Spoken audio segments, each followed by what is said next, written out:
Баялаг бүтээгч болонгийнхаа энэ удаагийн дугаараар үндэсний үйлдвэрлэгч Хүлэг Тайж компани үйл ажиллагаатай танилцлаа.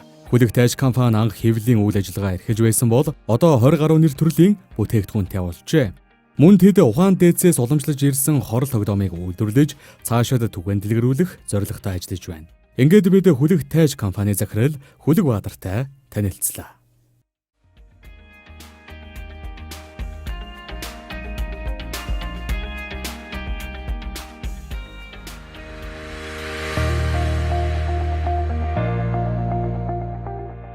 Сайн мануу танд энэ өдрийн мэндийг хүргэе. Хүлэгт Тайж компани нь хизээнээс үйл ажиллагаагаа эхэлсэн бэ?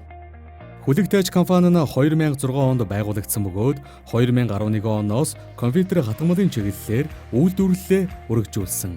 Мөн энэ оноос Тайж брэндийг үйлдвэрлэж эхэлсэн дээ. Танай компани хичнээн төрлийн бүтээгдэхүүн үйлдвэрлэж байгаа вэ? Одоогоор 20 гаруй төрлийн бүтээгдэхүүн үйлдвэрлэж 5-6 хүний бүрэлдэхүүнтэй гэр бүлийн бизнесээ өргөжлүүлээд байна.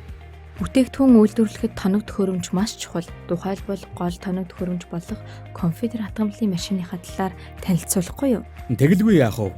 Бүрэн автомат хатгамлын машинаар хавтгай ойдол болон богино цамц малгай зэрэгт чимэглэл хийж 3 үйлдэлээр хатгаж ойдог. Хатгамлаа компьютер машин дээр ойсны дараа гар машинаар ойдол хийгээд дараа нь савлаж шошго хийгээд бүтээгдэхүүн бэлэн болно. Хатгамлаа компьютер машин дээр ойсны дараа гар машинаар ойдол хийгээд дараа нь савлаж шошго хийгээд бүтээгдэхүүн бэлэн болно. Тайж брендийн бас нэгэн нэрийн хуудас болсон бүтээгдэхүүн бол хорол тоглоом. Энэхүү тоглоомын талаар дэлгэрэнгүй мэдээлэл өгөхгүй юу? Хорол тоглоом нь хөнөөгийн үеэс улбаатай гэж үздэг.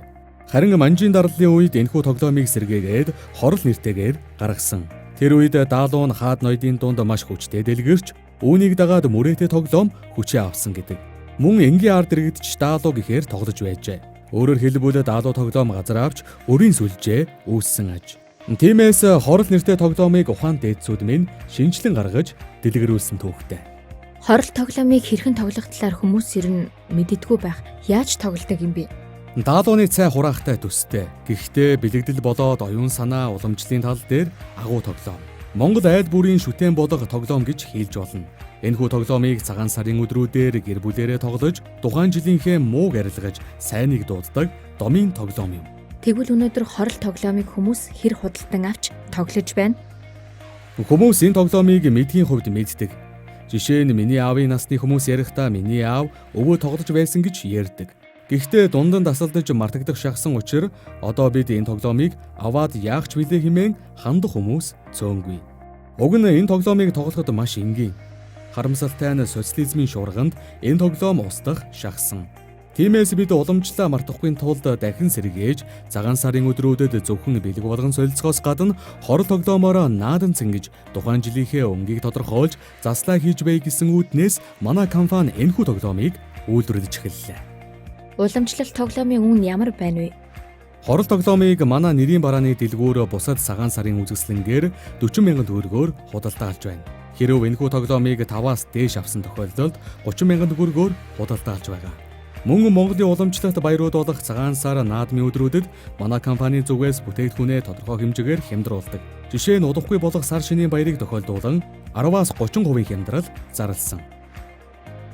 Танайхаа суур хатгамлын төрлөөр ийм бүтээгдэхүүн үйлдвэрлэдэг компани бий юу? Одоогоор байхгүй. Зөвхөн ажилчдын хувцас хаяг шошго зэргийг хатгадаг компани байхаас яг манайх шиг хатгамлын чиглэлээр бэлэн бүтээгдэхүүн үйлдвэрлэж зах зээлд нийлүүлдэг компани алга байна. Таны бодлоор баялаг бүтээгчтэй төр дэмжиж байна уу? Дэмжлээ гэж бодоход нүдэ олдог уу? Бид өөрсдийнхөө бор зүрхээр үйлдвэрлэлээ өргөжлүүлж байна. Ямар ч зах зээлгүй нөхцөлд борлуулалт хийн гэдэг хэцүү. Бидний шиг залуу хүмүүст үл хөдлөх хөрөнгө гэж байхгүй. Тэгэхээр ямар ч төсөл байсан заавал үл хөдлөх хөрөнгөтэй байхыг шаарддаг. Тиймээс бид зээл авна гэдэг үлгэр болдог. Засаг солигдоход л нэг бодлого тодорхойлдог. Үннийг хэлэхэд жижиг дунд үйлдвэрлэгчид бор зүрхээрээ ажиллаж байгаа. Нөгөө тэгүүр төрөөс биднийг дэмжлээ гэж бодоход нүдэ олж эзэндээ хүрэх нь ховор. Альва улс уг нь жижиг дунд үйлдвэрлэлээ дэмжиж байж хөгждөг. Жишээ нь Япон байна. Тэгэхэд жижиг дунд үйлдвэрлэлээ дэмжихээс илүү хятадаас бараа зөөж худалдах нь илүү ашигтай болж байна.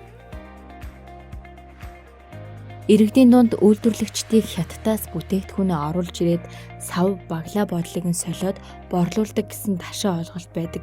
Та үүнийг хэрхэн хүлээж авдаг вэ?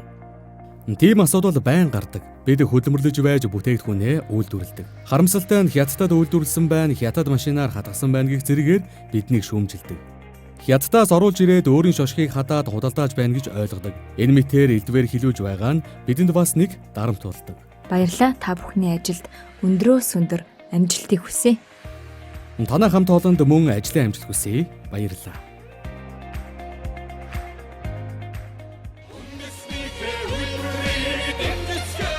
Сонсогч та бүхэнд яг одоо баялаг бүтээх сэтгүүлийн 2015 оны 1 дахь дугаарын